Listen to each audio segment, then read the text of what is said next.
You are watching Conversations with Jennylyn, and tonight, after a lot of mixing up, we are getting the show on the road. My guest is currently in Japan, and I'm sitting here in San Francisco, and I'm so excited that although we had some glitches, we're going to do this. And Yes, her name is Michiko Hayashi. thank you. And I am so thrilled that I can spend this time with her. She is my first guest in Japan. I've done many other countries, but she is going to be my very first Japanese guest. And I'm excited because she speaks English very well. So, Thank you. apart from the time difference, we are going to do a great show today. Welcome to Conversations with Jennylyn. Well, thank you so much, Jennylyn. I'm Michiko Hayashi, and thank you so much, everyone, for being here with us. I am currently living in, not really currently, but I live in Tokyo, Japan.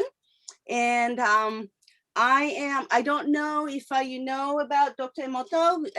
This is the children's book called The Message from Water that Dr. Emoto made for all children around the world. And it's called Emoto Peace Project. I am succeeding Dr. Emoto's work. So thank you so much for having me here, Jennylyn. I am excited to have you now. For those people who do not know about Dr. Emoto, do you want to tell us a little bit, give a little Sure. background on him so they Okay. know who he is and why we're discussing him, and what Mhm. work of his are you continuing? All right. Okay, great. Thank you. Well, Dr. Emoto, I think he is really well known among spiritual people and also some scientists, physicists or physicists also. And because he was the very person who succeeded in taking the water crystal photography after showing different words to water or different pictures or letting water listen to different music and many different things. And then, of course, natural water and tap water and all the kinds of water and materials. And then he discovered that when water is exposed to something positive, it makes beautiful crystals like this. Wow. And this is from Vivaldi's Four Season music, beautiful classical music.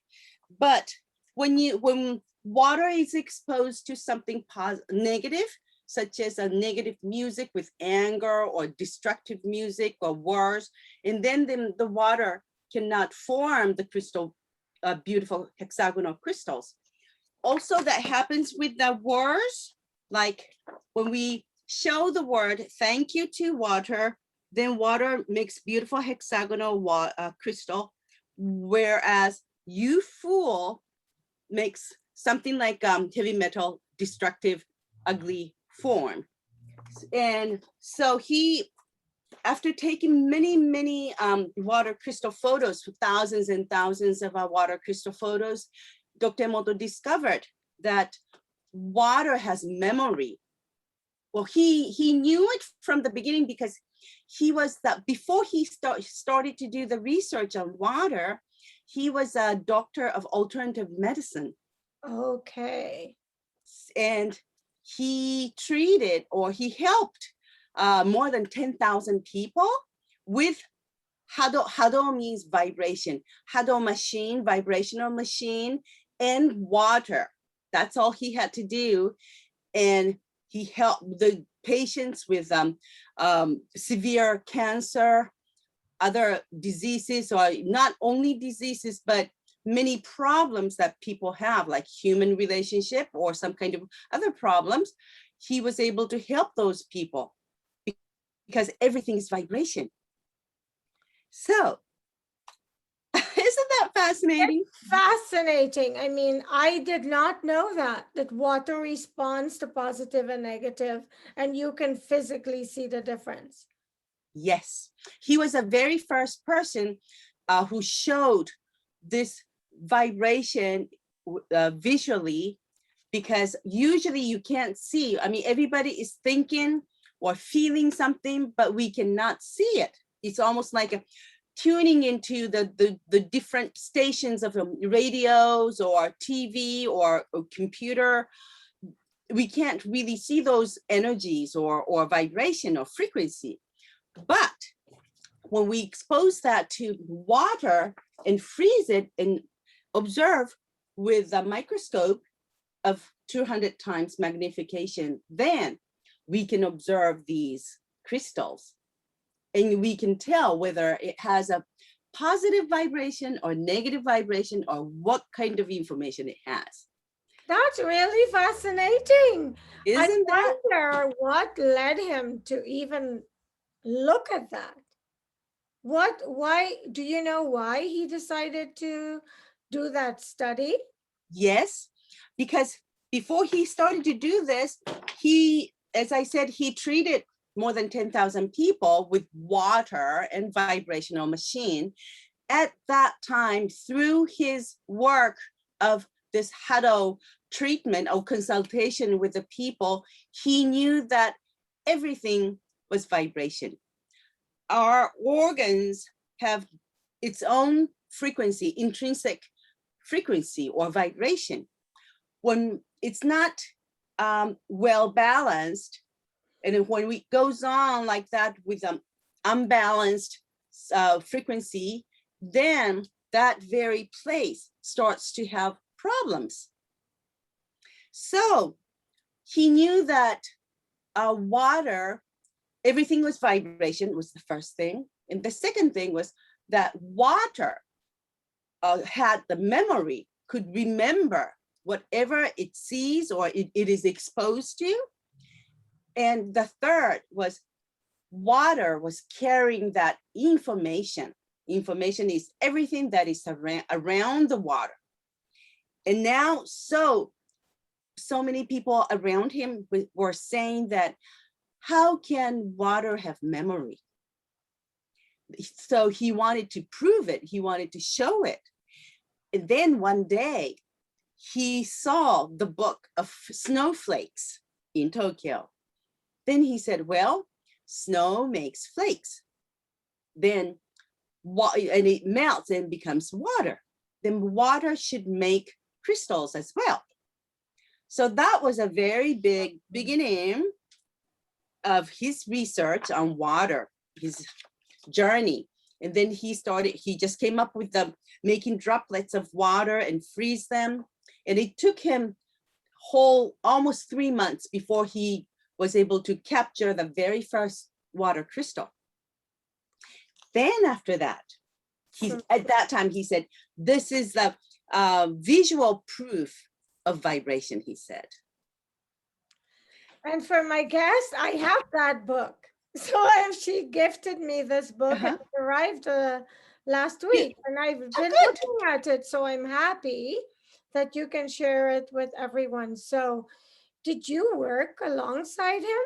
Yes, I started working as his personal assistant in March of 2004. Then in 2005, he was invited to by the United Nations headquarters in New York to give his keynote speech.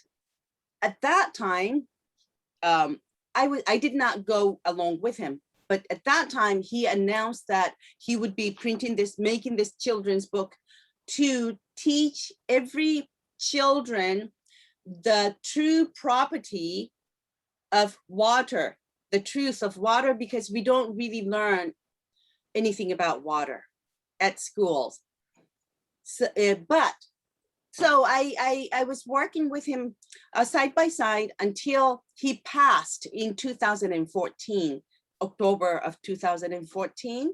And so after he announced about this book, and he said he made its name Emoto Project at the beginning.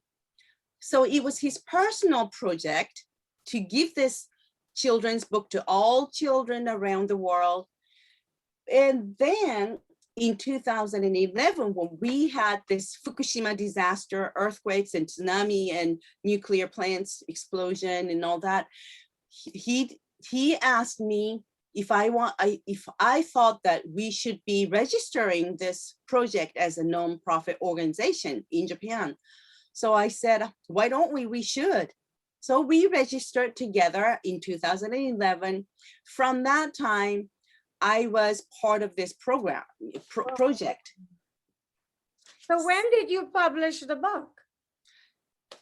Okay, he announced it in 2005. He already had this book in 2006. So whenever he was going all around the world to give his presentations and seminars, he was taking this book with him, and he asked many people to help him translate and distribute in their own countries. So now this book is translated into 34 languages. That's impressive. Terrific. So how did he die? Do you mind if I ask that question? Yes, he was in China. He went to give his last workshop in China in 2014. He left Tokyo on the 2nd of September, went to Shanghai, China. On the 3rd of September, he gave all-day workshop in Shanghai. On that evening at night after dinner, he started the difficulty, respiratory problem. He could not breathe. So that was when he was taken to the emergency room in the hospital in Shanghai. And ever since then, he was really sick. He could not come back. He stayed in the hospital in the emergency IC room, and for about 10 days in Shanghai in the hospital, but he was not recovering. So we brought him back to Tokyo. And the doctors in Tokyo said he probably will be able to come home at the end of the year, but he passed in 2014. How old was he? He was only 71. Very young. So he was very young. Yeah. So we are still, to me, it seems like he's still traveling all around the world, because a lot of times he was gone out of the office. So at the beginning, it was really shocking to us, but I felt that he was traveling. But it's been this October, it's been 7 years since he passed. And now I feel that he's really not physically coming back, but he's supporting a lot from above. So this is beautiful. It is. I love this. I'm so sorry that you lost him so young. I know. Yeah. What is the one thing about him that you feel has made a huge difference in your life? He really did. I mean, my father was a Buddhist priest, so I was not really spiritual, but I knew much about something that we could not see, the existence of something that we cannot see. And also because of me or people living in Japan, our background is Shintoism. So in Shintoism, we say that every single thing has its own deity or little god. Like water has water god, and forest has forest god, and plant has plants god. So whenever we see everything, we are told to appreciate. We are educated to appreciate everything.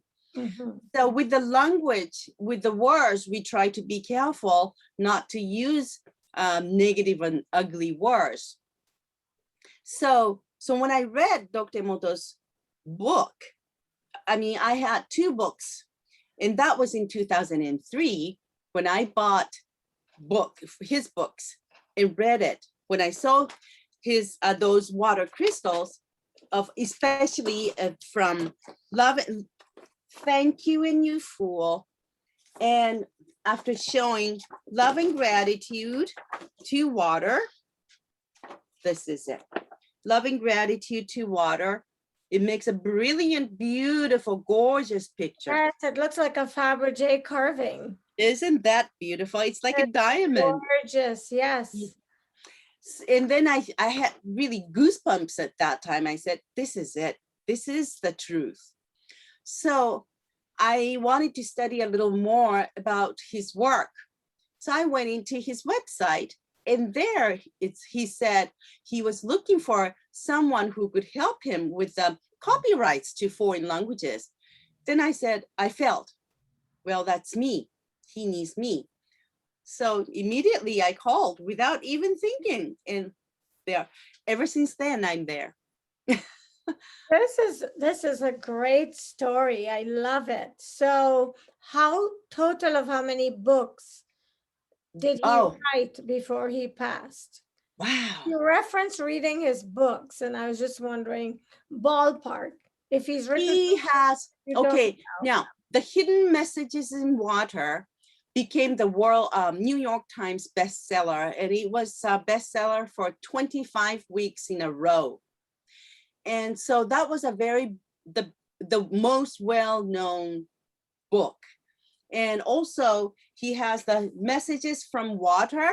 He published 4 books of this volumes of this Message from Water while he was still alive. Also, he published like The True Power of Water, True Shape of Love of Water, many different kinds. So more than 12, 13 books were translated, were published. Wow. So we're gonna come off of him for a while. How come you speak such almost, well, your English is perfect. Well, thank It you. doesn't sound, it is your second language, right? It's my second language, yes. You speak it so well. Well, thank I'm you. very impressed.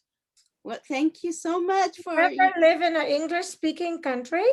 No, I lived in the U.S. Oh, you I did. went to a college in Portland, Oregon, Lewis and Clark College in Usually, Portland, Oregon. and you're sitting there taking my compliment like you've never lived in the just I lived in the United States just kidding.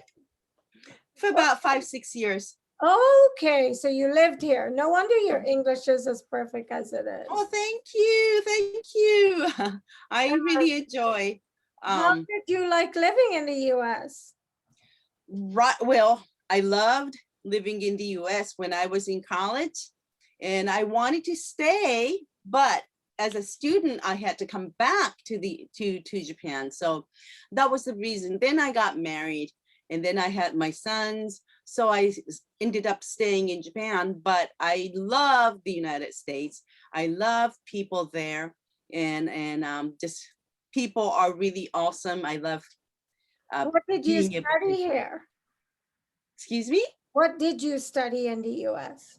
Foreign languages. I see. I wanted to become translator.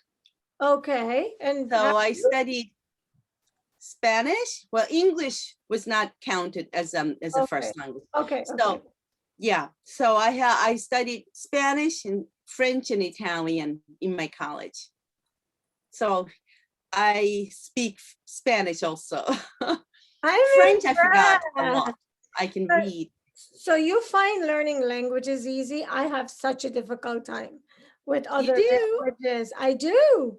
I don't know what it is. My tongue is tied in knots. I was in Germany trying to speak German. I was in Holland Oh. trying to speak Dutch. And I mean, all I remember is almost getting a sore throat. So I'm not great with other Well, you languages. know, I think once you learn the second language, it will become easier to learn the third and fourth languages because you already have the. For me, it's much easier to learn third and fourth languages and I can pick up language very easily. So maybe it's different depending on the person, but for me, it's easy. Well, some people believe that Spanish and Italian is similar. Very similar. So if you Very know similar. Spanish, it's because when I was in Italy, I remember some of the words that I heard in Italy sounded very much like Spanish words. Right. So I think Italian language, the grammar is more like French language. Pronunciation is more Spanish. oh, got it. And the words, vocabulary is in between French and Spanish. So for me, it was really so easy for me to pick up or study Italian. Italian and French, they're both so romantic. They I are. think if I think that those would be the two I would put energy into learning, and on Mhm. Thai, my Thai tongue, to learn to speak them because they're so beautiful. So Jennylyn, where are you originally from? You lived in Germany? No, I just visited. Oh, you visited. Just spent time visiting, but I'm originally from a country in South America Oh, called Guyana, and you oh, may have heard of Guyana. it because a not so nice gentleman put Guyana on the map, Jim Jones, when he killed all the people with the Kool-Aid. So oftentimes when people can't relate to Guyana, I tell them Jim Jones and the Kool-Aid, and then they know where I'm from. Which is sad, but it's how some people identify with it. But it's on the very tip top of South America, Mm-hmm. bordering Venezuela and Brazil. Mm-hmm. So that's where I was born, but I'm Lebanese, French, and Black, and Mm. a little bit of Portuguese. Mm-hmm. My father's from Beirut, so I Wow. my mother's from a Caribbean island called Grenada, and I live here. I've been living here for a long time in California, so Oh, you like it there? You like I, California? I love California. Oh, that's When nice. I think of if I want to move to live somewhere, another country, I can't think. Probably Italy and the south of France would be the other Mhm, two places I would like to live. But mhm. when it comes to the US, no offense, anybody, don't get mad at me. I think California is the most beautiful part. That's I my agree. opinion. That's just my opinion. I agree. I really like the US, and I felt really comfortable living in Portland in the US. I also lived in for about a year. I lived in Georgia. Also, it was very different from West Coast. People were more conservative, but still people were very nice, and I really enjoyed living in the US. So I I am so happy you were able to live here. oh yeah, thank you. I would love to go back. Come But back. How many yeah, times you can I come and visit me? know. I So will. I'm sitting here and I can see some musical instruments in your room. Are you This also a musician? I am not a Guitar? musician. These are all my sons. Oh, your son. So How old are your sons? I have two sons. One is he will be 30 in next month. You what? He 30? yeah, and the younger son will be is already 24. So 24-year-old son is playing the music. He's a musician. Well, as Wow. well as my older son too, but these You, are my younger sons. you look so young. Thank you. Okay, so next Great. question. So you've written this book, and it's really interesting as you were describing the book and Dr. Emoto's relationship with the water and his studies on it to where he was able to. I was thinking, I would never think to sit with the water and try to figure out its intelligence. Oh yeah, Seriously. yeah, it's science. I'm thinking what made him, do the research to where he was able to come up with the evidence to show Right. us that the water has emotions and responds to emotions. water is the conductor of our consciousness. So, we have to remember that we're 70% water, and Yes. in the air there's water, and everything has water, and water is life. And when we know that water is the conductor of our consciousness and emotions, then we want to be always positive, always kind, always nice to people, because whatever I say, if I say something negative or ugly to someone else, but everything is vibration. That's a law. Because of the law of vibration, what I'm emitting comes back to me. It's a law of attraction. Mhm. So when I say something We negative, call it karma, right? It's the same thing. exactly, Okay. karma, yeah. But sometimes karmic thing can come back in the next generation, or sometime after we come back here in the next generation, right? Next life. But law of vibration is, it will come back to us mostly when we are still alive. So, because our water molecule within our body and in this air is forming all these water crystals. For example, when we show, because water has memory, when we show this elephant picture to water, water made this trunk. That's pretty amazing. Isn't that? I would be so reluctant to believe that. Like I would want to see it happening because it sounds so far-fetched. But Yeah, oh goodness, he has the evidence there. there is a evidence. Fascinating, seriously fascinating stuff. And then when you really learn about this water, how water responds to everything, because everything is vibration, then people will want to live in harmony within and with others, because that's how my life will become. I'm creating my own life, and we are all co-creating the society and reality and this Mother Earth also. You know, So, I have to tell you that I became a very different person when mhm, I realized we are all spiritual beings just having a human experience. right, So why don't we all just love each other? We're all from exactly. the same divine source. And Mhm, we are here on this planet to experience or to complete different lessons, right? And mhm. so at the end of the day, none of us are this flesh. And yet there's so much hatred and competition. I just I know. don't understand it. But what I do understand is before this revelation or before this awakening that I had, I too was like everyone else who has not arrived at this realization.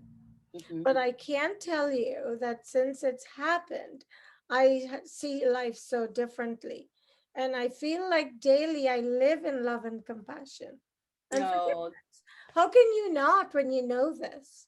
mhm. So when I have different experiences in my life, I just approach them from a very different perspective.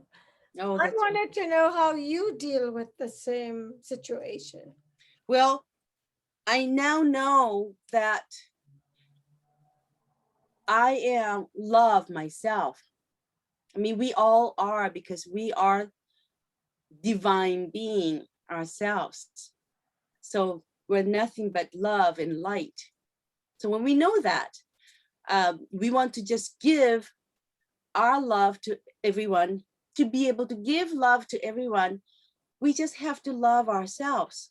That means we know about knowing myself, good and bad. Always there's positive and negative, yin and yang. And that's fine, because that's nature. But when we know I am you, you are me, then we are all the same. We're part of this, we are small part of this whole earth or universe. We are creating this universe together, then I want to be living in harmony within and with everyone. I mean, person who is right in front of me is part of myself also. So But when you, people don't get that, and it's very difficult for some people to accept that. I know. Everybody's different. I mean, like, it's like some people are newborn baby, some people are adults, some people are really much older than that. So as we live longer, we have more and more wisdom and understanding. Mhm. So a lot of times we need to be patient. We want to be sharing little by little so other people will start to learn.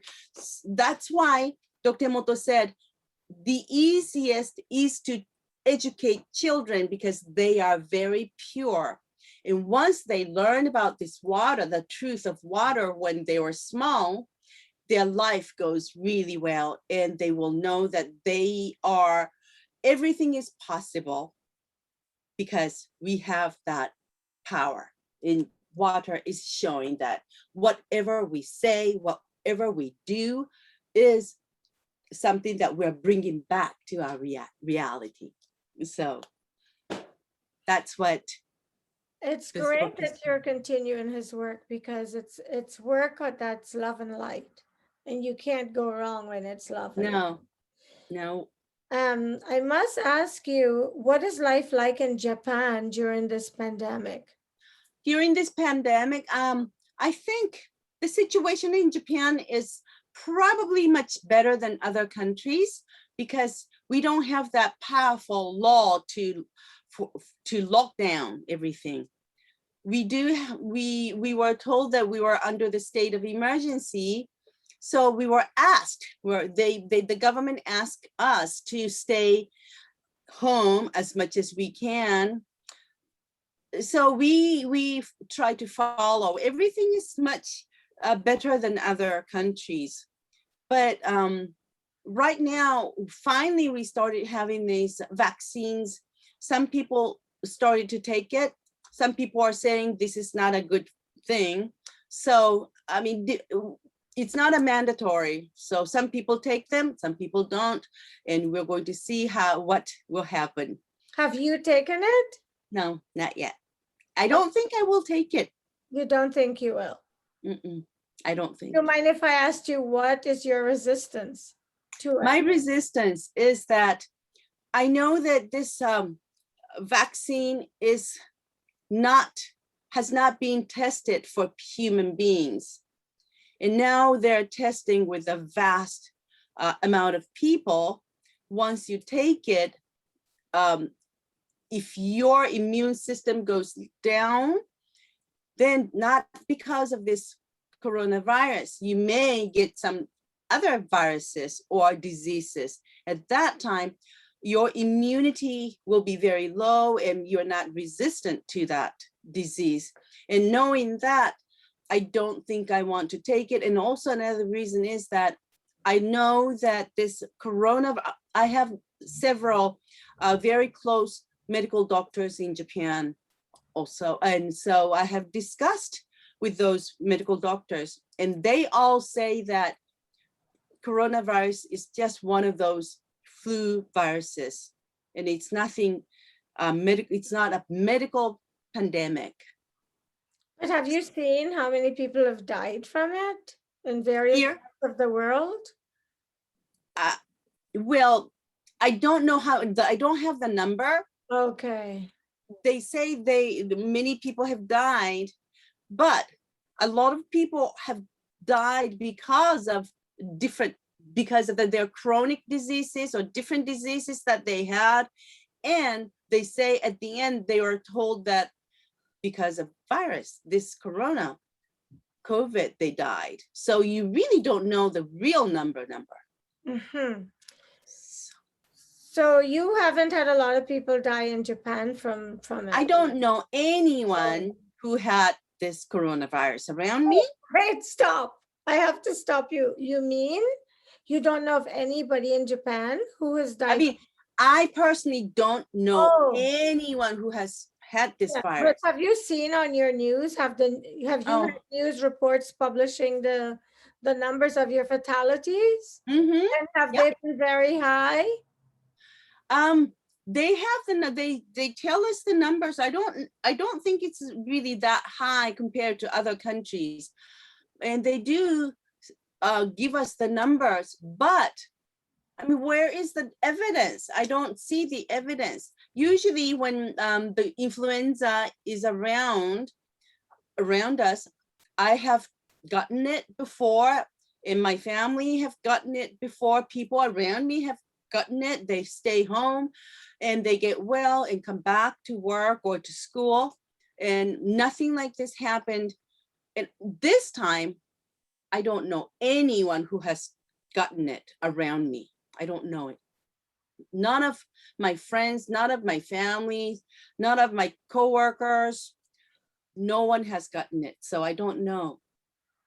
Mhm. I see. Are Okay. you, have you taken it? Have you taken the vaccination? Yes, I have. I've had them both. Mm-hmm. Oh, I see. Okay. So how did you have The any side pandemic, effect? I I was I was not feeling well for 4 weeks after I took it. Oh, I just started feeling better. But I was told it has to do with my blood group. I don't know. But I can tell you that since the pandemic started, I did a series of interviews around the world. I mm-hmm, would say close to 200 interviews. mm-hmm, And I spoke to doctors in the top hospitals in Paris and Mexico, even in Iran. I went around in Italy, and I asked each doctor this question: mm-hmm, what would you say to people who question the authenticity of this virus? mm-hmm, That a lot of people are saying it's a conspiracy. What do you want to say to those people? mm-hmm, And each of them told me, tell them to come to work with us. mm-hmm, So I think as treating physicians, and I mean, and you hear so many stories, but to me, these are the guys at the forefront mm-hmm, fighting the mm-hmm. battle. And if Right. this is what they are saying, who am I to argue or refute that or question? Mm-hmm, mm-hmm, So clearly, we have had a pandemic. I'm so mm. happy no one you know has died of it, but I've lost some very good friends to it. Oh, you did. I'm so I have. sorry. I have. A very close friend of mine lost both parents. Mm. Oh, that's So sad. yeah, and this is Yeah. someone I love very much. So I've had to I felt, I felt Yeah. his See, pain. like you, everybody has the choice. So I'm not against taking it or anything.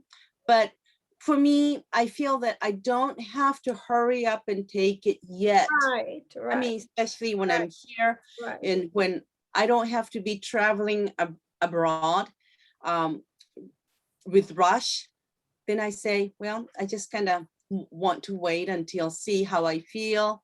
And if I feel that I should, then I can always take it. So Yeah, a that's lot of people I speak to have that approach. They said, let's see what happens first before I take it. mm-hmm, mm-hmm, So I'm glad that a lot of people, your country hasn't lost. I mean, we lost a lot of people in the US. And based on what's happening in India, and I have a lot of close friends in India, and it mm-hmm. sounds to me like it's really wiping out their population. So Yeah. it's just unfortunate.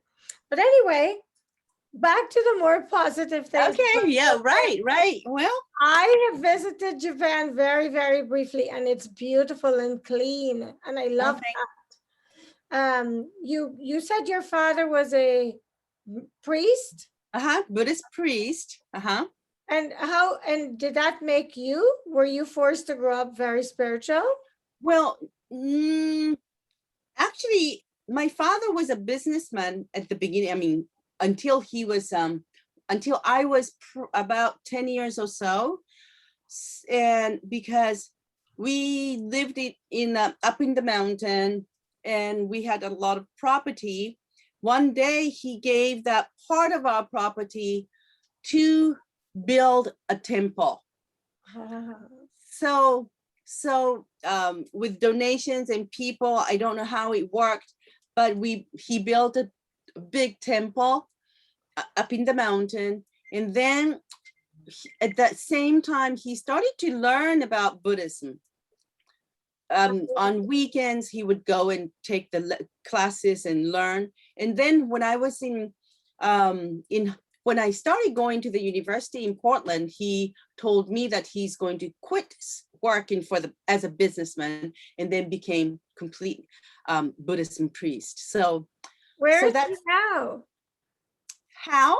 Where is your father now? Oh, he passed away in the same year as Oh, Dr. Emoto's.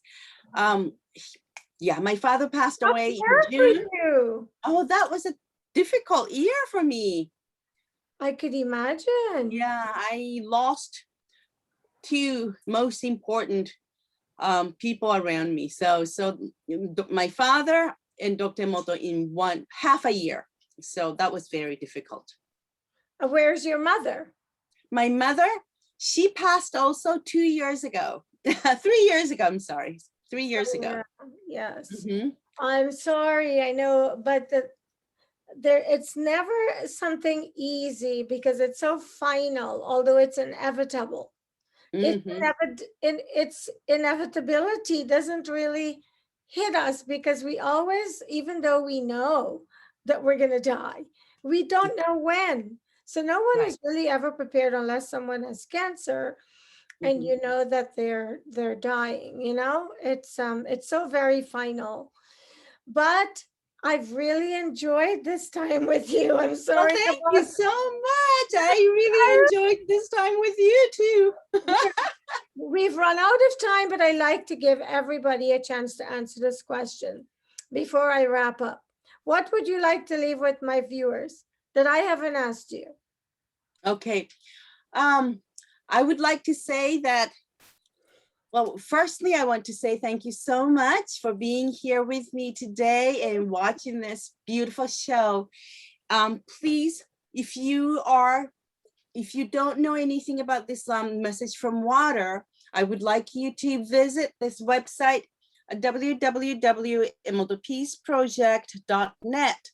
There, you will be able to see Dr. Emoto's work, discovery, and all the children's books. You can download these children's books in different languages for free of charge. And you can share that with your friends, because when we really learn about water, as we are water, we want to become very kind, positive, and live based on love and gratitude. Anything that happens around us, it doesn't matter what kind of situation it is, there are always things that we are grateful for. Exactly. We should be. Yeah. So let's live in love and gratitude. And thank you so much for everything. I am Thank so thrilled that we could do this. I mean, I am just fascinated with the whole World Wide Web and its thank capabilities and how we can speak to each other in different countries. We're sitting here on Zoom. And I mean, I think 10 years ago, 12 years ago, I wouldn't imagine that we would be able to do anything like I this. know. Although I think they had Skype, which is, Skype, we did yeah, have Skype. but Mhm, I am very grateful to the brains behind technology because it mhm. really helped us through this difficult time of the pandemic. That's right. Well, as much as I don't want to say goodbye, I know you have things to do. This is your Friday morning, right? This is my Friday morning, yes. Right. And it's my Thursday night. So, Well, you have a wonderful evening, and thank you so much again. and thank you so much for watching Conversations with Jennylyn. I always promise to bring you inspiring, fascinating people. And tonight, my guest is no different. In fact, Okay. it's great to have someone in a country that's as far away as Japan is, to share a little bit about what's going on in her country with us. And I will see you next time with another fascinating person. Thank you. Thank you. Thank you so much.